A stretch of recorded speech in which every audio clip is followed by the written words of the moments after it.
हम कलाकार वेदानंद चौरी चौरा गोरखपुर से एक बिरहा आप लोगन के देख रेख में भेजत हैं अंधविश्वास पर, लेकिन बहुत पुरान समय की भूमिका है। अंधविश्वास में भटके दुनिया, अन्हारे घर बजावे हारमोनिया, दुनिया कबले भटकी देशवा हमार।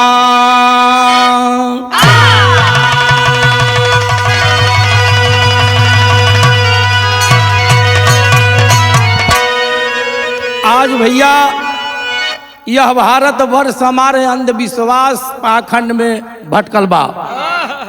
जौन पत्थरे के मूर्ति से मंगले पे मिले नहीं, वही के देवता बना दिले हमें, जबकि देवता का मतलब होता कि जो देता है वही देवता है। लेकिन भैया एक लाइन यहाँ गजल बा।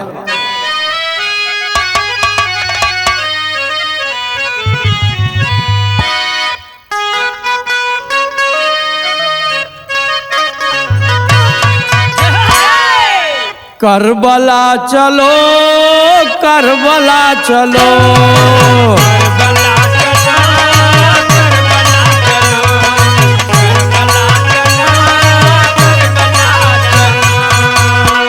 लेकर खुदा के नाम चलो, करबला चलो करबला चलो।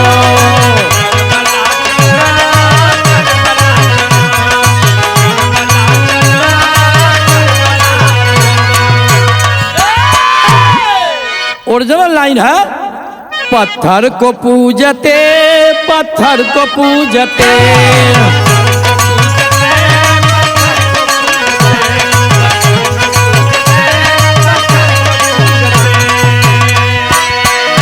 माता पिता को छोड़ पत्थर को पूजते पत्थर को पूजते।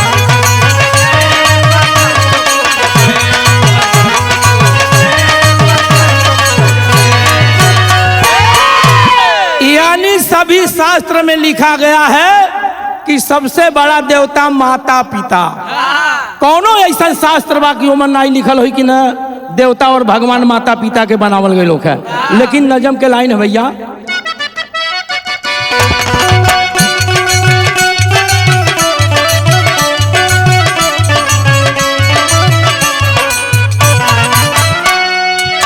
सोमनाथ मंदिर को गजनवी लूट लिया, सोमनाथ मंदिर को गजनवी लूट लिया, कहाँ थे भोलेनाथ वो कुछ भी ना किया।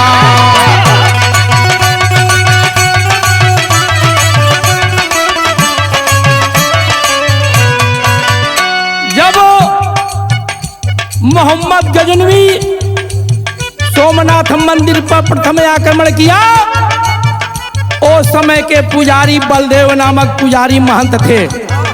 सभी साधु संत लेकर के चिमचा त्रिशूल और तलवार सोचे कि हम लोग लड़ाई करेंगे, लेकिन बलदेव नामक महंत कहा कि नहीं, शंकर जी के गढ़ निकलेंगे और सभी को मार डालेंगे। यह प्रमाण आपको कक्षा 6 और 7 में जाकर के आप लोग पढ़िएगा तो हमारी दुनिया हमारा समाज में लिखा हुआ है, यह लाइन आपको मिलेगी। लेकिन आगे,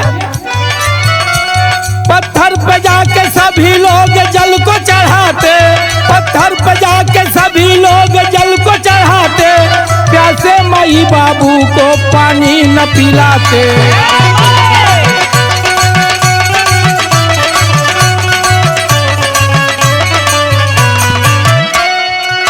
अंधविश्वास में तू कबल सर झुकई बाहो, अंधविश्वास में तू कबल सर झुकई बाहो, बदल सोचना ते जिंदगी भर पछतई बाहो।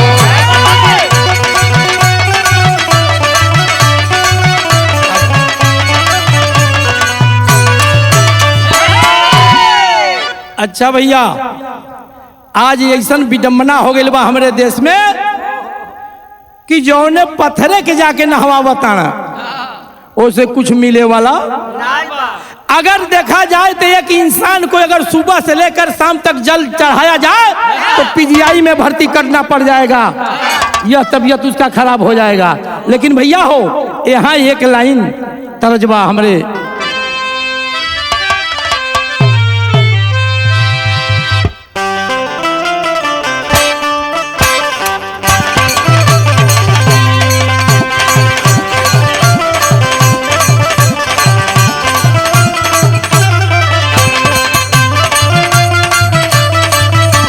काली तेरी चोटी है परंदा तेरा लाली,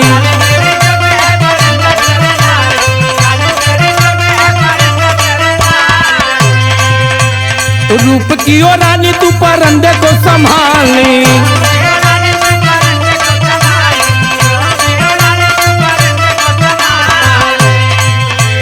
किसी अजनबी पर तेरा आ गया हो दिल होगी बड़ी मुश्किल।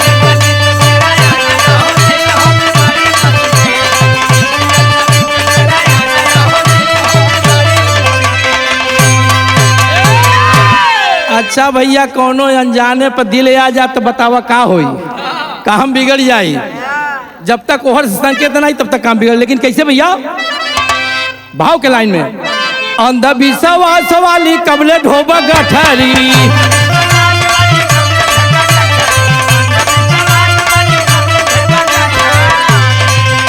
धोवत धोवत के झुराई गई छाटरी,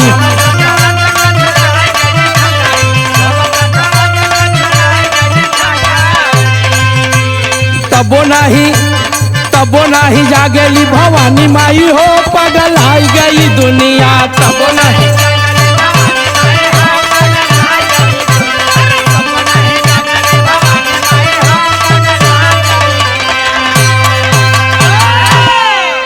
भवानी माई जागे वाली नहीं बानी, लेकिन फिर भी जगावत आना। लेकिन भैया अंतरा भाव का नर बोली पशु बोली देत रह लोगावा,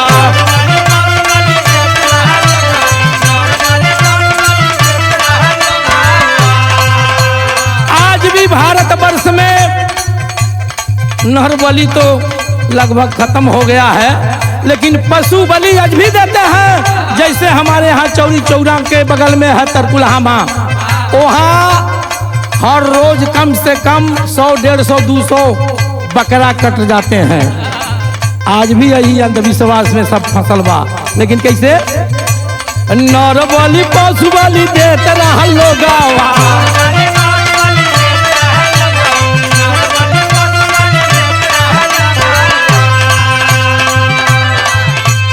सदा से चढ़ावा सब मैया के भोगावा,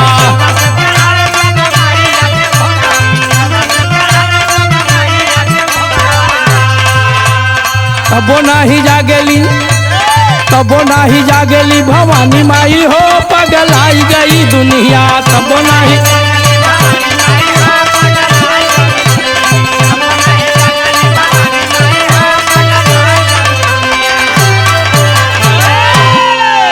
इतना अंधविश्वास में सब फसल बा। लेकिन भैया हो, यहाँ एक लाइन तर्ज बदलता हमारे मुकुंद भाई।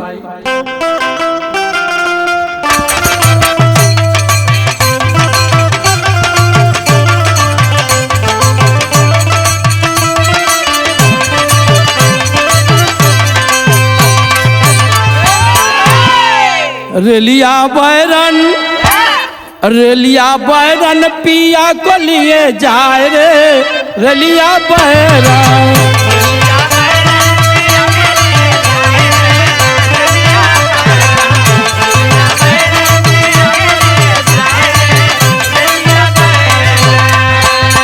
आज वो रेली के बैरन बना दिए हम। मर्द जाता तो मेहरारू कहत या बैरन हो गई, आज जब वो मर्दा के लेके आवत या रेलिया तब का भाई। लेकिन कैसे भैया ओरिजिनल भाव में का छलिया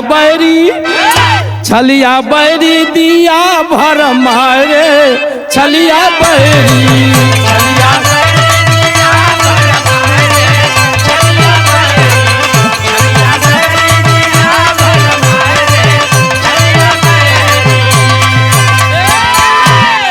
कैसे भरमौले माना हम हैं और आपके पूरे भारतवर्ष के यानी मूल निवासियों का भरमाए कैसे। पाथर गोबर के देवता बनाई के, पाथर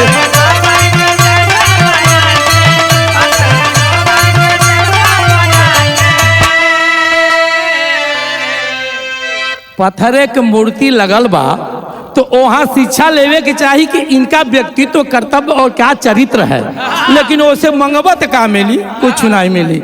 लेकिन कैसे भैया, पाथर यो गोबर के देवता बनाई के पूजा हम हन से दिया करवाए रे, छलिया बहरी दिया भरम।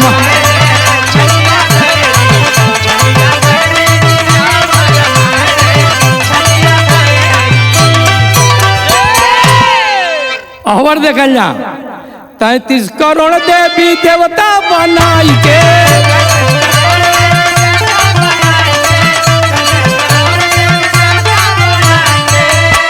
और भारतवर्ष में पूजा बड़ा गिनल जाता 10-20 थे, 20 थे ज्यादा नहीं वह देवता। अच्छा आप लोगन सोचल जा 4 थे राम लक्ष्मण भरत शत्रुघ्न चारों भाई बाना, रामे भर के पूजा कल जाते, ये तीनों जौन भैया बाना जब इनके नहीं पूछल जाए का करी है, हम बेका के आशीर्वाद दी हैं तो एकदम उल्टा भाव हो जाए। वही तरह के खाली कालिया माई के अगर पूजा कर तो दुर्गा जी और दुनिया भर के माई जौन बानी तो नाराज हो जाइए, उल्टा आशीर्वाद देवे लगी हैं। लेकिन कैसे 33 करोड़ देवी देवता बनाई के तो यही चक्रव्यूह में दिया या झुराए रे, छलिया बहरी दिया भरमाए रे।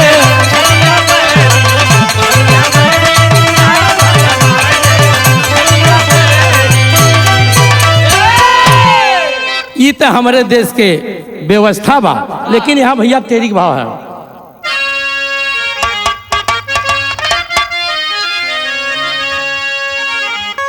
अरे राम लुटाई सहज घर के मोतिया, अरे राम लुटाई सहज घर के मोतिया, ज्ञानी ज्ञान ध्यान के का दिहरा बिसराई यार बिसराई। बाबा तो आज जान लिया जौन पढ़ल लिखल बाना उ सबसे ज्यादा गलती करता है। कांवर ले जाए वाला जवन बाना 50 किलोमीटर कितना दूर से लेकर के जात हवा जवन की वही पत्थरे पर जल गिरावे बदे। अमाई दादा अगर पियासल पानी मांग दिहला तो कहीं का सजवा खा के ऐसा सुतल हल भी नहीं तो के ढकलवास लग गई, आल्हा में भाव लगल।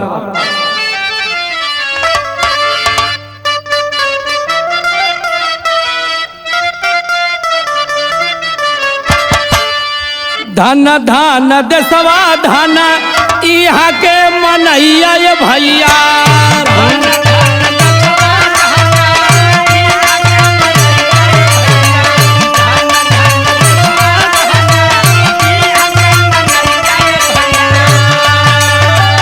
पाथर पूजा सब मंदिर में जा,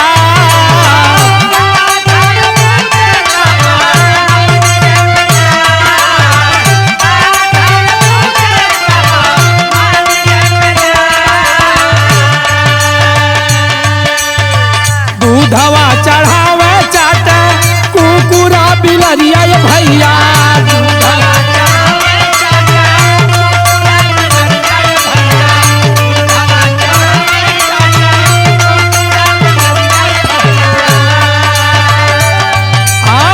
देखला समनवा लेकिन दिल बिसरा,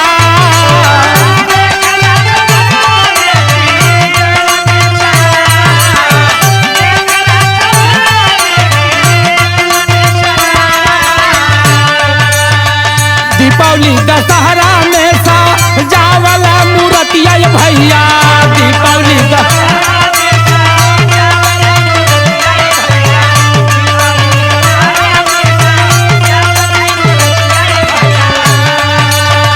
माटी के मूर्तिया के ली रहला सजा,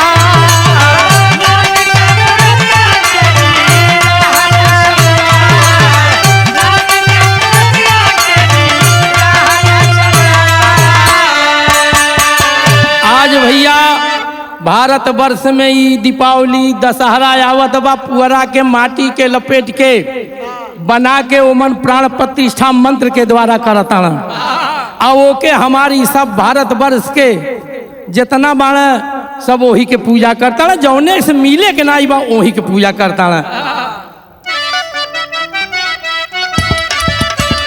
गाढ़े के कमैया लुटावा सहजा में, हीरो के पनिया में देला हो बहार। लक्ष्मी पूजा लिए ही हिंद के धरतिया, रूस और अमेरिका पैसा वाला हो कहा। घर घर पूजा ला बजरंगी देशवा में, बिना खैले लड़े नहीं बल हो जाना। पंडित सुनावा सत्यनारायण वाला कथवा, लेकिन लड़का बच्चा केला के निखा। अरे अब सच्चे तयो जागा हो बीरनवा, देव मनु बदियन के मनसा मिटा।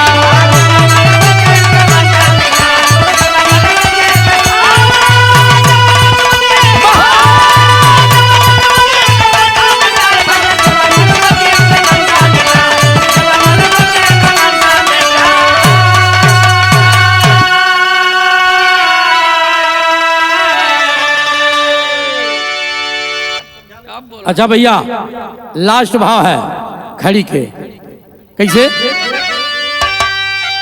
अरे पूजा पाथर माटी के मूर्तिया बाबूजी, तबाऊ लागा माई बाबू के सूरतिया बाबूजी।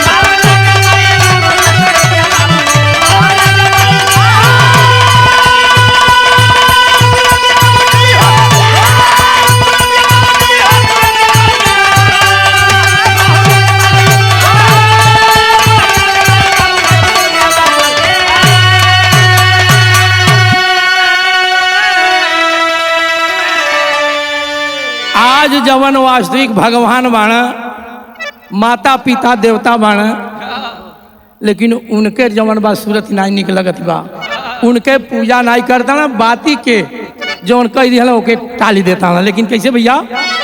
मनई बनवल जेकर होत बा पूजनवा, मारल जाला माई बाप जही दिहल से जन्मवा। आखिर यहाँ पर जौन मनई इंसान बनावत बा, आ हमहन के जे बनौले बा, आ इंसान जौन बनौले बा, यह हमन के यह जीव जा जाके पूरे भारतवर्ष में पूजा करत माना। कैसे? मनई बनवला जेकर होत बा पूजनवा, मारल जाल माई बाप जही दिहल जनमवा। अरे पाथर मूर्ति के उतार सब हैया रतिया बाबूजी, बाऊ लागा माई बाबू के सूरतिया बाबूजी।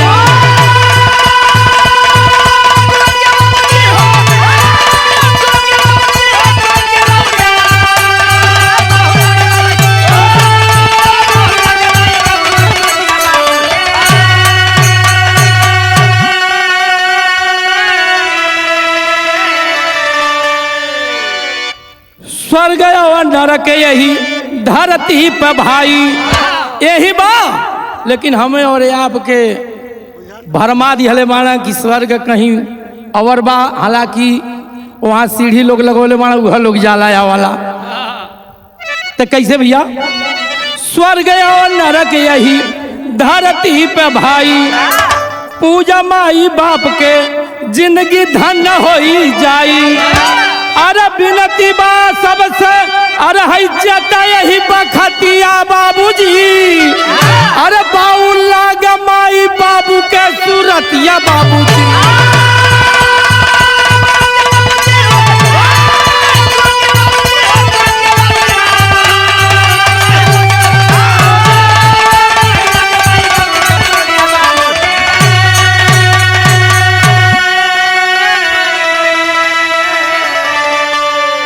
अच्छा भैया, यही जाकर ये हमार विराह खत्म भइल।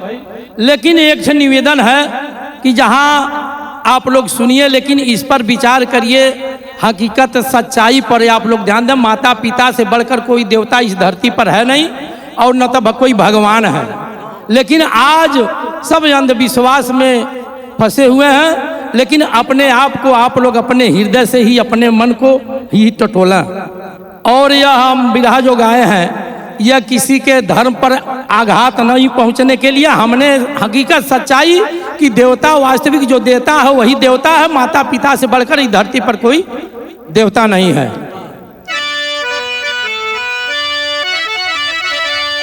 गुरु बिहारी गुण गणेश गुरु रामलाल गुणकारी चंद्रिका बच्चन अमर हुए। अरे है सुभाष की लयदारी हो।